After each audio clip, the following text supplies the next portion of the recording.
Audio made possible by www.jackettome.com. Audio Fanfiction Productions presents Wide Awake. Fanfiction written by Angskata003. Fanfiction inspired by the Twilight Saga written by Stephanie Meyer. Chapter 19. Rocky Road Reprieve. Bella's point of view. Phoenix hadn't changed one bit. It was still dead and dry, just like I'd remembered. It was so fitting. I wondered, as Mrs. Lancaster drove me from the airport to the hotel I'd be staying at, how I ever loved this place so much. Everything seemed so shriveled and cracked. Every road and landmark ghosts of a distant and painful past. I clutched Edward's sketchbook to my chest the whole flight, and the whole drive to the hotel, keeping my hood up and my head down. I miss the smaller population of Forks. The city was bustling and teeming with greedy, dirty people that I just wanted to run away from. My hotel room was bright and cheery, decorated in dry pastels that made me feel thirsty. Everything was wrapped in sanitary single servings that seemed rather metaphoric. The room had a closet that I didn't even open. I packed my suitcase away under my bed after Mrs. Lancaster left. I spent that first night in the bathroom, away from the dark closet, lying in the bathtub in the pajamas I had packed away at the last second, and browsing through Edward's sketchbook with his scent surrounding me. I would run my fingers over the fine indentations from the pencil, and it almost felt like he was somehow closer than he actually was. He always drew me smiling. There were little grins, tiny half-smiles, and smirks. Then there were big grins. I noticed the date of our first kiss on one of me with a big goofy grin on my face. I smiled automatically thinking of it. I looked stupid, but he always drew me beautifully. It was confusing, and I didn't really understand where I fit in amongst the pages of all the people he had loved and lost. He called me my girl in every page that held my face. But I couldn't understand why, or in what context. I was so afraid to hope. I didn't know what love was, or if I was even capable of feeling something so good and pure. But I did know that whatever it was I felt for Edward was as close I'd probably ever get to it. And I had no idea how he felt about me, or if he was even capable of it either. The second day was long, full of briefings filled to the hilt with lawyers. I was already tired. I had to give the lawyers their credit. They worked overtime to make me comfortable, never letting the male lawyers and investigators in the same room with me. It must have been quite a task. I was thankful they knew so much regarding my situation. I couldn't handle any more stress than was already put on me. By the third day, the exhaustion was already getting to me. I could see my circles reappearing. Mrs. Lancaster was concerned, but I refused medical treatment. I had to retell the same story over and over for the lawyers and examiners. I worked to remain numb, relaying the story with as little emotion as possible. I could tell they wanted more. More emotion, more feeling, more tears. But I was saving it. I was saving it for the day where I could stand up and tell the whole story to the real people that mattered. Any sooner, and I would be useless. I sat in the cold white porcelain bathtub every night, eating my daily bag of cookies, and hoping Edward was eating his too. I'd still wear the pajamas, and I would always look through the sketchbook, memorizing his mother and father. Picking out small details and features that they had given to Edward. His mother's nose. His father's hair. His mother's eyebrows. His father's strong jaw. And I really tried to look at his mother and admire her, but I just couldn't. She ruined Edward. Threw him out and abandoned him like a used rag. It infuriated me. I probably had no right. I knew that Edward told carefully crafted half-truths when it came to her. I knew there was more. I just couldn't seem to find any reason acceptable.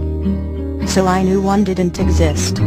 I spent day after day in a cushy leather office, drinking steaming coffee and being scrutinized by every highly paid professional the state could find.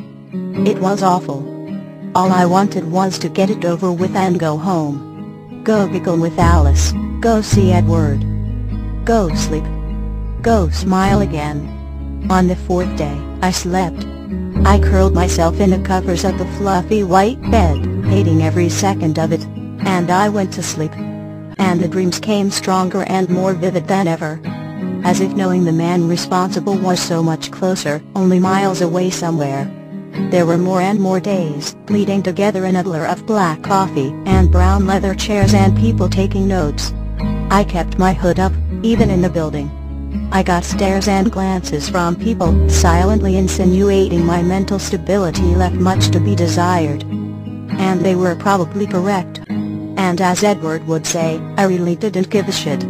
I thought about looking up the Cullen number many times to call Edward, but I knew it would just make it worse. The need to be with him. So I didn't even bother. I just spent night after night in the cold bathtub, fingering the sketchbook, and eating my cookies in the pajamas. And then, somewhere in the blurs of days of minimal sleep, and mediocre dinner coffee, it was finally time to get it over with. Mrs. Lancaster arrived early, handing me a garment bag, with a nice dress in it that I was dreading having to wear. I unzipped the modest blue dress, and gave Mrs. Lancaster a look that said, "Why can't dresses have hoods?" She was an old, loving woman. Gray and worn. Dry and wrinkled. Very Phoenix. She brushed my hair for me, because it reminded her of her daughter. I let her. Because it reminded me of my mother. I slid into the stiff blue dress with a grimace, and we made our way to the courthouse through the city, tinted orange with dawn. I was led to yet another leather office, to await my turn. I wish I could say I was nervous, or somehow scared. But I was too tired to be. So I leaned my head against the stiff leather chair, and just thought of Edward and what he was doing. I figured it was almost time for third period, and he'd surely be crossing the quad soon. When they finally opened the door, and requested my presence, that was when I began getting nervous. I shuffled nervously into the courtroom with my head down. Because it was the only way I knew how to do it. As I took the stand, I looked anywhere but at Phil.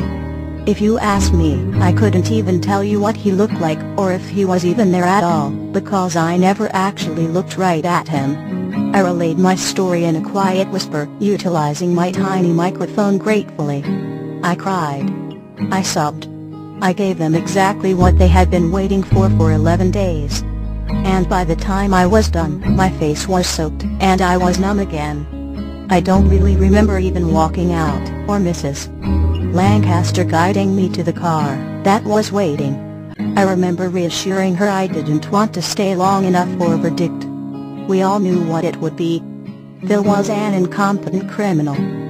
The case against him was solid. So I tore off the ugly blue dress, and finally slid back into the comfort of my hoodie, once we entered the hotel.